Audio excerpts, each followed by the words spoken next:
La fête nationale du 14 juillet a tourné au drame ce 14 juillet 2022 à Cholet dans le Maine-et-Loire. Le bilan est de 2 morts, un garçon de 7 ans et sa sœur de 24 ans. Ils ont été tués lors d'un incident de tir survenu pendant le feu d'artifice qui a également fait 7 blessés dont un grave selon un dernier bilan.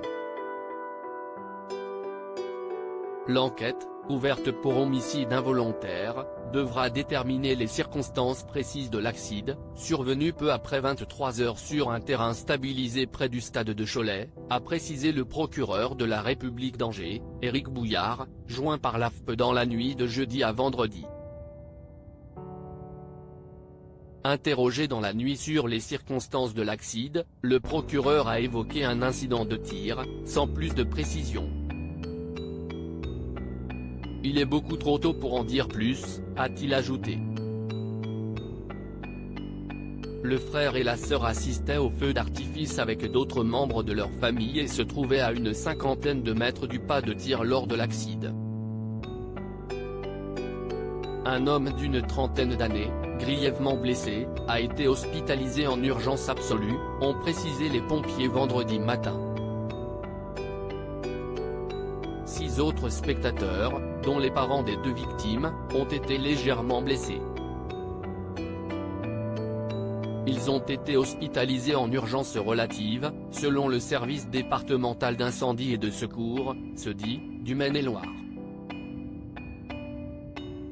Malgré l'incident, le feu d'artifice a été mené à son terme puis la foule a été dispersée, selon lui.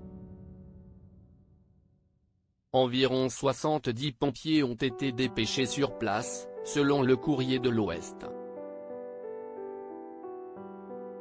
Le maire de Cholet Gilles Bourdoulet, a expliqué que des membres de la sécurité auraient conseillé aux personnes se trouvant à proximité des lieux de l'accident de s'éloigner. La municipalité travaille depuis des années, 1994 selon BFM TV, avec l'artificier chargé du feu d'artifice, a-t-il ajouté, et si est-il la première fois qu'un tel drame survient pendant les festivités du 14 juillet à Cholet selon lui. Si est-il un drame épouvantable, a-t-il commenté, joint par l'AFP. L'enquête a été confiée à la Sûreté départementale du Maine-et-Loire et au commissariat de Cholet. Un spectateur témoin du drame, venu assister au feu d'artifice avec ses filles de 8 et 13 ans, a témoigné auprès de l'AFP. Laurent Picard, taman sur le réseau social, a publié sur Facebook une vidéo du show qui a mal tourné.